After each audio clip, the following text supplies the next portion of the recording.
Dobrodošla v podcastu Vse je v redu. To je podcast, kjer bomo skupaj iskali navdih, notranji mir, premagovali strahove in gradili zaupanje vase, v druge in v življenje. Vodim ga Vida Igličar, grafična oblikovalka in ilustratorka, zagnana iskalka smisla in notranjega miru. Skozi izzive, ki mi jih življenje prinese na pot, aktivno in kreativno iščem pot naprej.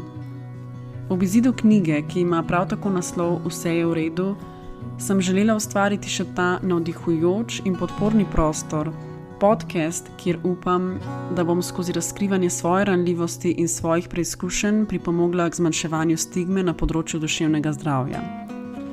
Predvsem si želim, da ti dam vedeti, da v stiski nisi sam oziroma sama. Vedno bom hvaležna za tvoj čas in za poslušanje. Če bi z menoj želel oziroma želela podeliti, kakšna se ti zdi vsebina, če se v njej najdeš ali te ta nagovori, če imaš kakršnokoli vprašanje, mi lahko pišeš na Instagramu, kjer me najdeš pod imenom Vida Igličar. Vesela bom tudi, če moje ustvarjanje podpreš tako, da se na podcast naročiš ali pa ga podeliš s svojimi bližnjimi. Preden začnem, naj poudarim, da nisem zdravnica, ne psihiatrinja ali psihoterapevtka. Tematike duševnega zdravja razkrivam skozi oseben pogled in lastne izkušnje. Verjamem, da je moja največja kvalifikacija predanost. Predanost delu na sebi, iskanju smisla in boljšega življenja ter pripravljenost na pogovore o občutljivih temah. Če se kadarkoli znajdeš v hudi stiski, se obrni na strokovno pomoč ali pokliči na eno od številk za pomoč v duševni stiski. V današnji epizodi želim povedati malo o sebi. Morda me sploh ne poznaš, mogoče me spremljaš že več let, v vsakem primeru pa se mi je zdelo smiselno, da ti za začetek povem, kdo sem, od kje prihajam in kako sem prišla do točke, kjer sem danes. V prvih nekaj epizodah bom po obdobjih podelila svojo zgodbo oziroma tistih nekaj preizkušenj, ki se mi zdi, da so me močno zaznamovale. Mesec januar je po eni strani mesec upanja, novih začetkov, planov za leto, ki je pred nami. Po drugi strani pa, ko se zaključijo vsa ta decembrska druženja in praznovanja, lahko prinese svojo značilno otožnost in tišino. Tretji ponedeljek v januarju je celo razglašen za najbolj depresiven dan v letu in prav to je še eden izmed razlogov, da sem si želela, da ta podcast izide prav v tem času. Želim si, da bi svojim podcastom pripomogla, da bo tvoj januar miren, ampak ne samoten. Seveda razumem, da občutka samote ne premagamo tako zlahka, ampak če bo moj podcast komu pomagal na tej poti, če nekomu za čas poslušanja polepšam dan, bo na nek način moj namen dosežen. Upam, da v teh dneh z upanjem zreš v prihodnost, še bolj pa si želim, da si zadovoljstvom prisoten oziroma prisotna v sedanjosti. Upam, da ti bom s svojim podcastom ponudila prostor za refleksijo, mogoče navdih za odkrivanje novih idej ali pa da te spodbudim, da si vzameš čas za stik s sabo. Naj se vrnem za začetek v svoje otroštvo. Rodila sem se v družino s starejšim bratom in sestro, pozneje pa sta se nam pridružila še mlajša sestra in brat. Starša sta nam vedno nudila oporo in varnost v vseh možnih oblikah. Vedno smo našli prostor in si vzeli čas za pogovor. Jaz bi na kratko rekla, da sem odraščala v zelo varnem, stabilnem in ljubečem okolju. Veliko smo bili skupaj smo potovali, hodili v hribe, ustvarjali. In se mi zdi, da smo imeli močan občutek pripadnosti in povezanosti. Bi rekla, da se je vsak zavedal svojega prispevka k urejenosti odnosov in doma. Starša sta bila, oziroma še vedno sta zgled tistega, k čemur sta nagovarjala tudi nas otroke. Cenita iskrenost, poštenost, občutek za sočloveka, delavnost in pridnost. Je pa v tej delavnosti in pridnosti še druga plat, ki je mene močno zaznamovala. Z mano so ostale pohvale, ki sem jih prejela, ko sem nekaj naredila dobro, bila pridna ali delovna, naprimer po prejeti dobri oceni, po dobro izpeljanem nastopu s flavto v glasbeni šoli, in te pohvale so spodbudile in utrdile prepričanje, da moram svojo vrednost osmisliti oziroma opravičiti. Da nisem dovolj in vredna sama po sebi, točno taka, kot sem. Potem pa sem bila v 3. razredu deležna bullyinga. Sem šla prav za namen tega snemanja preveriti primeren slovenski izraz. Jaz bi bullying prevedla kot zafrkavanje, na spletu pa sem našla izraz medvrstniško nasilje, ki je praviloma namerno ponavljajoče se agresivno vedenje močnejšega posameznika proti šibkejši osebi oziroma nad drugim vrstnikom. Dogodek, zaradi katerega sem bila deležna bullyinga, je v meni sprožil veliko sramu in iz tega dogodka sem odšla s prepričanjem, kako grozno je izgubiti kontrolo. O ozadju in tem, kaj točno se je zgodilo, pišem v knjigi in te lepo vabim, da si prebereš tam. Povem iskreno, da mi je bilo o tem vedno težko govoriti in še par dni, preden smo knjigo poslali v tisk, sem govorila s fantom in par prijateljcem, ki so vedeli za to mojo zgodbo in jih spraševala za mnenje, če se jim zdi, da sem sploh pripravljena, da vse to podelim ali bi raj določene dele obdržala zase.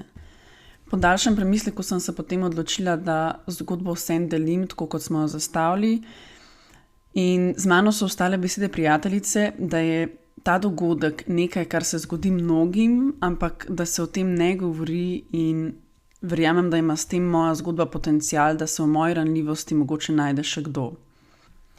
Upam pa, da razumeš in sprejmeš, da sem se odločila o tej temi na podcastu govoriti bolj okvirno, za več detajlov pa te usmerjam v knjigo Vse je v redu, ki je te dni izšla pri Mladinski knjigi.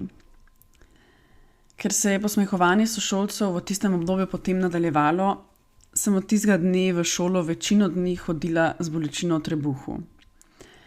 To bolečino je sprožil strah, da bom spet deležna posmehovanja, da bom spet izpostavljena na način, kjer se ne počutim dobro in kjer dobivam občutek, da sem čudna. Strah me je bilo, da bi za ta dogodek izvedel še kdo.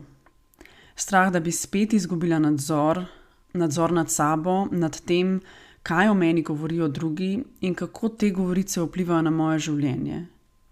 Strah me je bilo, da se bo spet zgodilo nekaj slabega, da bodo drugi izvedeli, da sem ali slaba ali čudna, in s tem projiciranjem grozečih predstav na prihodnost se je strah kot odziv na zame travmatičen dogodek spremenil v tesnobo.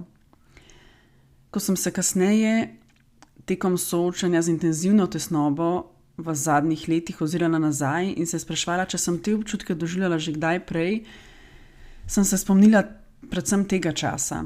V osnovni šoli kot posledico bullyinga sem že doživela občutke tesnobe, ki pa sem jo očitno toliko močno potlačila, da še ko sem se 20 let kasneje po izgorelosti spet srečala z njo in paničnimi napadi, da nisem vedela, da so mi te občutki v resnici že znani.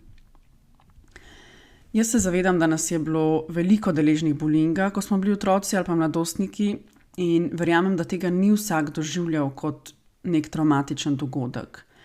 Morda si to doživel oziroma doživela tudi ti in kmalu po dogodku pozabila na to oziroma si znala to sprejeti kot del odraščanja. Pri meni se je poklopilo več dejavnikov, da so pripomogli, da je to zame postala tako težka izkušnja, in te še enkrat, če želiš bolje razumeti, zakaj, vabim, da prebereš v knjigi. Me pa glede na porast vsaj spletnega ustrahovanja zaskrbi, da v tej travmatični izkušnji nisem sama, in me kar srce zaboli, ko pomislim, koliko otrok in mladih trenutno mogoče prestaja podobno stisko in si misli, da so v tem sami. Še posebej je težko, ker kot otrok ali mladostnik nimaš zgrajene samopodobe in te lahko razne opazke še toliko bolj prizadanejo. Jaz sem bila stara 9 let, ko so se fantje iz razreda besedno spravili name in me potisnili na rob. Takrat sem spoznala sram in krivdo in z njima strah pred tem, da bi za dele mene, ki se jih sramujem, izvedeli drugi. In ker svojih občutkov res dolgo nisem nikomur zaupala, od nikogar nisem dobila razumevanja, sočutja ali pa sprejemanja in sem se počutila osamljeno, osramočeno in prestrašeno. Skrivnosti in sram, ki sem jo nosila s seboj in jo nisem upala priznati drugim, mogoče niti sebi, je, kot sem zapisala v knjigi, postala notranji strup. Skrb, s katero sem ves čas živela, je potem oblikovala vzorce mojega delovanja. Okoli sebe sem skozi obrambne mehanizme gradila neko klep, ki je med mano in drugimi postal pregrada, da sem se potem počutila še manj povezano in še bolj oddaljeno. In ta obrambni mehanizem je bilo v mojem primeru iskanje kontrole. Ker sem omenjeni dogodek medvrstniškega nasilja povezala z občutkom izgube kontrole in ker je bila to zame grozna izkušnja, sem se podzavestno začela zatekati tja, kjer se je pa zdelo, da kontrolo imam. V letih, ki so sledila, predvsem najstniških, sem začela izvajati nadzor nad svojim telesom. Mislim, da mi je enkrat terapevtka rekla, da je želja po nadzoru tam, kjer ni zaupanja. Iskanje kontrole sem jaz izkoristila za doseganje popolnosti. Začela sem verjeti, da me, če bom popolna, ne bodo več obrekovali in se ne bom več počutila nemočno ob izgubi nadzora. In zdaj se je takrat nadzora nad življenjem. Takrat sem začela verjeti, da bodo, če bom pridna, o meni govorili samo v tem kontekstu. In po odhodu na študij v tujino, ko so mi starši rekli, da me tja spustijo samo, če bom imela zdrav odnos do hrane, se je pa potem iskanje te popolnosti in kontrole prestavilo s telesa v delo. Misel Brené Brown iz njene knjige Neizmeren pogum, ki jo omenjam tudi v svoji novi knjigi, pravi, da občutek sramu črpa moč iz neizrekljivosti in da ima rad perfekcionizme, ker tako še naprej ostane neizražen. Psihologinja in psihoterapeutka Neva Kumer Pavlović v epizodi svojega podcasta Psihologika perfekcionizem opredeli kot težnjo po tem, da smo in delujemo popolno in brez napak. Izpostavi, da je perfekcionizem priočen, da ni vedno viden navzven in ni nujno prisoten na vseh področjih. Na neki točki v življenju se nam zgodi nekaj, kar nam da misliti, da nečesa nismo naredili dovolj dobro, da mi nismo dovolj dobri in oseba s pretiranim perfekcionizmom potem od sebe pričakuje nemogoče. Anksioznost pa se pojavi zaradi vse prisotnega pritiska ter strahu in dvoma, če bomo ta pričakovanja zmogli uresničiti. In v otroštvu ponavadi ne ločimo med kritiko, ki se nanaša na naše vedenje in na nas kot osebo. Včasih tega ne ločimo niti kot odrasli. In ob tem se spomnim še na eno meni izredno zanimivo misel Brené Brown, ki v besedi razliko med krivdo in sramom. Torej, krivda se nanaša na naše dejanje, na naše obnašanje, sram pa na nas kot celoto.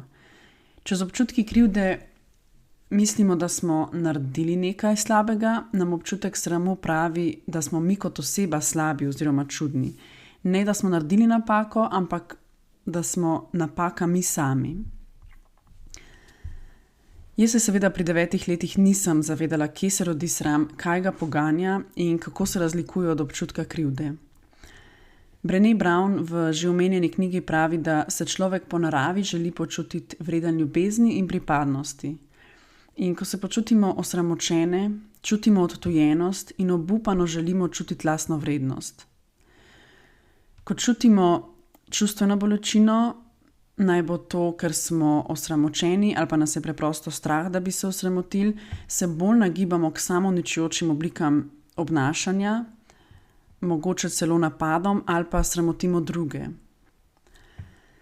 Jaz sem se potem po končani osnovni šoli vpisala na gimnazijo Škofja Loka. Trenirala sem latinskoameriške in standardne plese in imela soplesalca Dejana, ki sem ga spoznala v plesni šoli. Dejan je bil izredno prijazen, mogoče tako kot jaz malo bolj zadržan, ampak nasmejan in z obraza mu je sijala dobrota. Njegov moto je bil, zakaj živimo, če ne zato, da drug drugemu lajšamo življenja. Poleg plesa je imel številne druge hobije in interese in živel je res polno življenje. Nekega februarskega dne se je Dejan po najinem treningu peš odpravil domov in se na poti zgrudil. Z rešilnim vozilom so ga nato odpeljali v ljubljanski klinični center, kjer je med premeščanjem z enega na drugi oddelek umrl. Za njegovo nenadno smrt pri njegovih 18 letih niso nikoli našli nobenega jasnega vzroka oziroma razlage. In jaz sem si takrat skupaj s težo žalovanja nakopala še breme krivde. Krivde zaradi dejstva, da sem bila zadnja, ki sem ga videla, in spraševala sem se, če sem mogoče na treningu spregledala znake slabega počutja, če bi lahko naredila karkoli več, da bi mu mogoče pomagala. Spraševala sem se, zakaj nisem z njim ostala vsaj še malo po treningu in če je bilo karkoli v moji moči, da bi spremenila potek teh tragičnih dogodkov. Po Dejanovi smrti sem jaz padla v eno depresivno obdobje in čeprav se ne spomnim res dobro svojega doživljanja, se spomnim, da so bile v meni takrat prisotne misli na smrt in da je bil to glavni razlog, da so mi po obisku klinične psihologinje svetovali zdravljenje z antidepresivi. Ena olajševalna okoliščina tistega obdobja zame je bila, da sem zaradi svojega nezdravega odnosa do hrane in telesa malo pred tem začela obiskovati otroško in mladostniško psihiatrinjo in da sem v tem težkem obdobju že imela vzpostavljen podporni sistem v obliki strokovne pomoči. Ob Dejanovi smrti in začetku jemanja antidepresivov sem bila v 2. letniku gimnazije, s 3. pa sem se potem prepisala na mednarodni program na gimnazijo Bežigrad. Razlog za to je bil predvsem, ker mi je bil program všeč, deloma pa tudi iz pobega. Pobega še malo dlje od osnovne šole in potem še od ljudi, ki so vedeli za mojo izgubo. Zdravljenje z antidepresivi sem končala po približno dobre pol leta, ker sem začela opažati, da so me otopeli in oropali vseh čustev, ne samo tistih slabih. Je pa že to, da sem si zaželela spremembe, kazalo, da je bilo moje počutje takrat že boljše in predvsem bolj stabilno. Zdelo se mi je, da sem pripravljena spet doživljati več čustev. Ko danes gledam nazaj, mi ni žal, da sem jemala antidepresive in še vedno se mi zdi taka pomoč koristna, vsaj takrat, ko je stiska prehuda, da bi dal čas v čas in recimo čakali na rezultate dela v terapiji.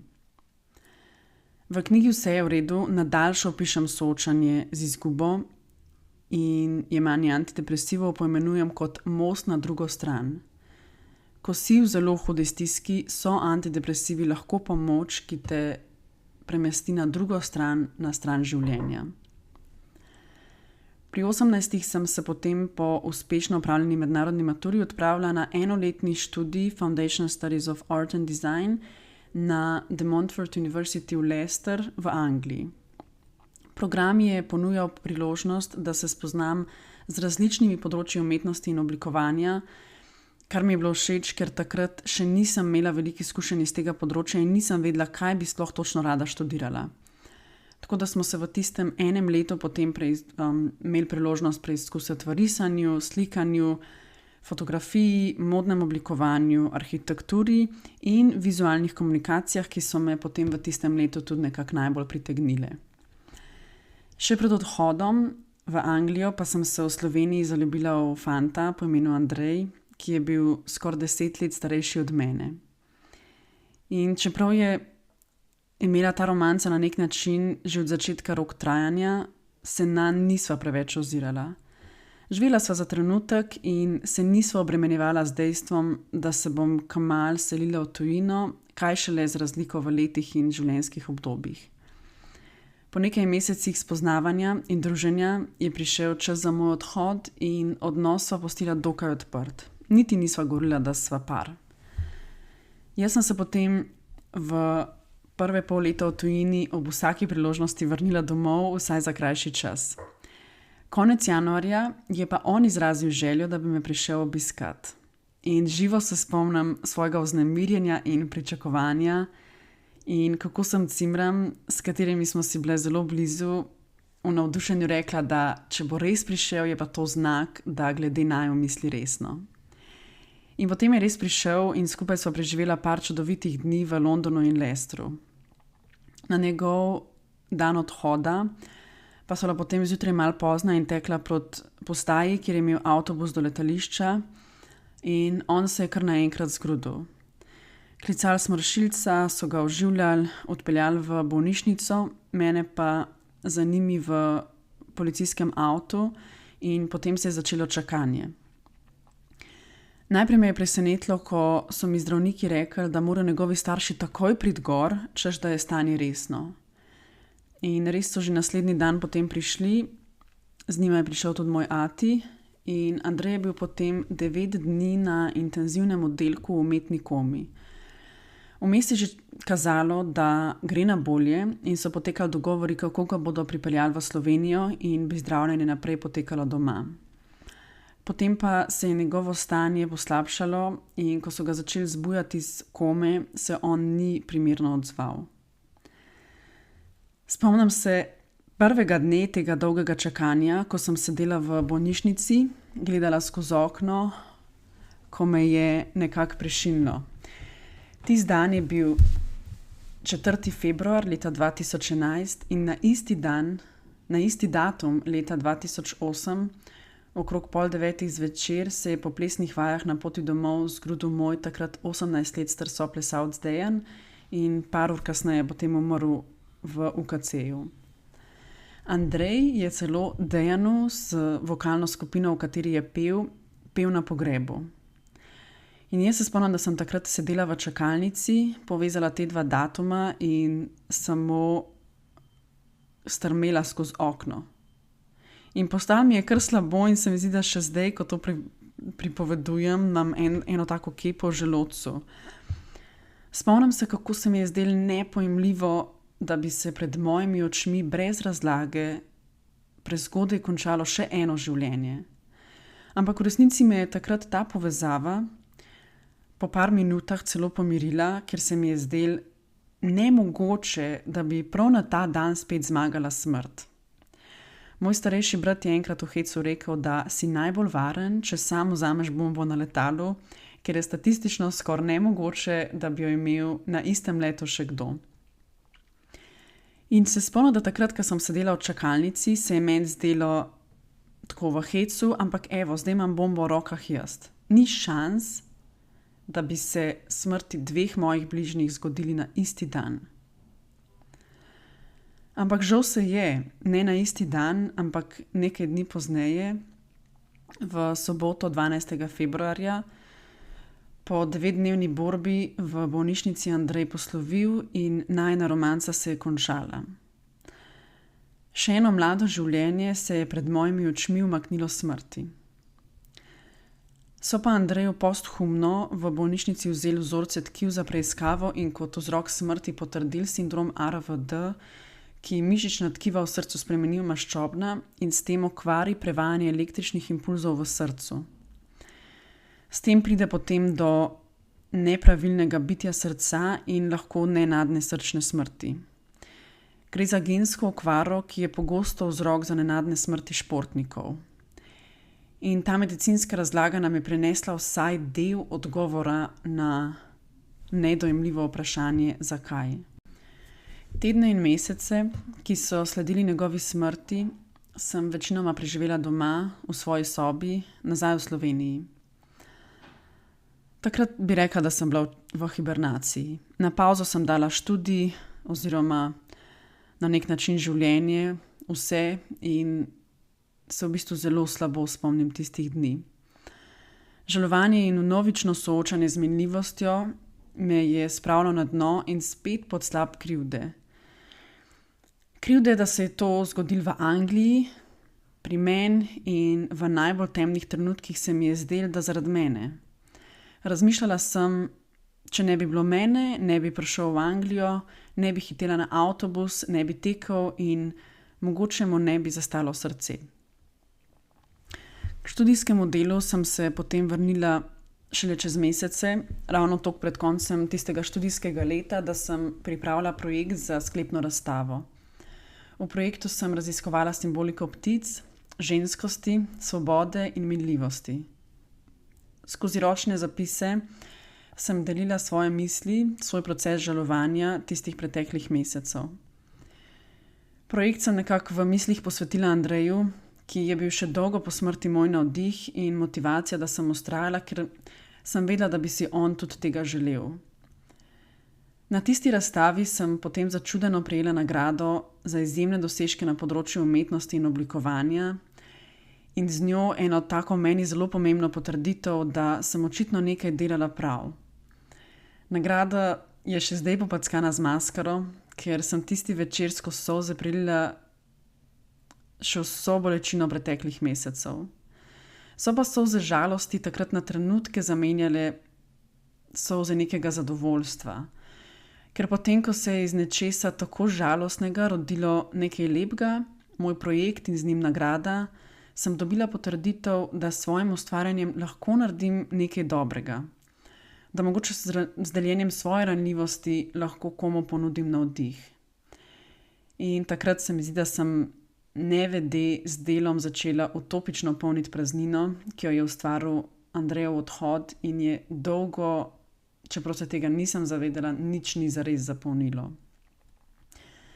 Ker sem bila po tistem enem letu v tujini v dvomih, ali naj dodiplomski študij opravljam v Angliji, če sem bila dovolj psihično trdna za življenje v tujini, sem se prijavila tudi na univerzo v Sloveniji, ampak sem se na koncu potem vseeno odločila, da grem v Anglijo.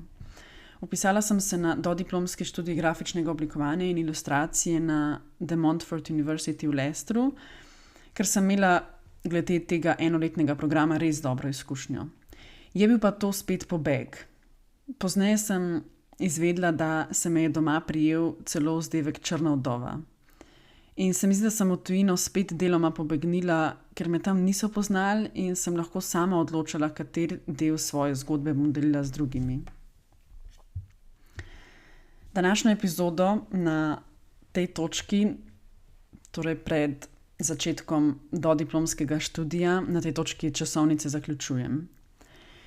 Bi pa s teboj rada podelila še dve misli, ki sta mi pogosto v uteho, ko razmišljamo o izgubah, o smrti in o minljivosti. Sem si jo izpisala in prva meni zelo lepa misel je iz filma The Bucket List in pravi: težko je razumeti bistvo življenja. Nekateri trdijo, da ga merimo v ljudeh, ki jih pustimo za sabo. Nekateri verjamejo, da ga lahko merijo z vero. Nekateri rečejo, da prek ljubezni. Spet drugi bi rekli, da življenje sploh nima pomena. Jaz menim, da sebe meriš po ljudeh, ki se merijo po tebi. In jaz bi zase lahko rekla, da sem živela že prav vsa ta prepričanja. Druga misel, ki se me močno dotakne, pa je iz filma Ljubezen v steklenici in se dotika izgube ljubezni.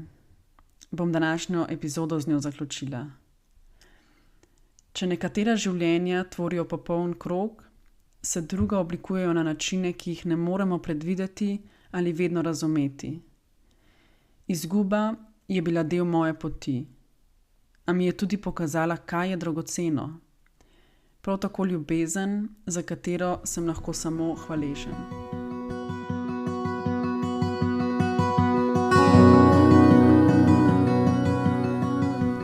Hvala za tvoj čas in za poslušanje. Če bi z menoj želel oziroma želela podeliti kaj o današnji epizodi, mi lahko pišeš na Instagramu na profil Vida Igličar. Tam me lahko tudi spremljaš ali pa obiščeš mojo spletno stran www.vidaiglicar.com. Hvaležna bom tudi, če moje ustvarjanje podpreš tako, da se na podcast naročiš ali pa ga podeliš s svojimi bližnjimi. Lepo te vabim tudi k nakupu mojih knjig. Moja prva, ki ima naslov Naj ti povem svojo zgodbo in je spominski album namenjen starim staršem, da vanj zapišejo svojo zgodbo in spomine, je na voljo na spletni strani Grafenauer založbe na www.grafenauer.si. Mojo drugo, 100 dni za boljšo mene, ki je ustvarjena za vse, ki ste v iskanju boljšega počutja in letos izdano knjigo Vse je v redu, pa lahko dobiš v vseh knjigarnah Mladinska knjiga in na spletni strani www.mk.si. Upam, da te svojo vsebino usmerim k sprejemanju in občutenju zaupanja ter hvaležnosti za vse dobro okoli nas. Upam, da te kdaj pomirim in ti pogled usmerim tja, kjer je lepo, kjer je smisel. Upam, da tvoje srce mirno bije, da dihaš počasi in globoko, da so tvoje misli danes umirjene in da si v redu.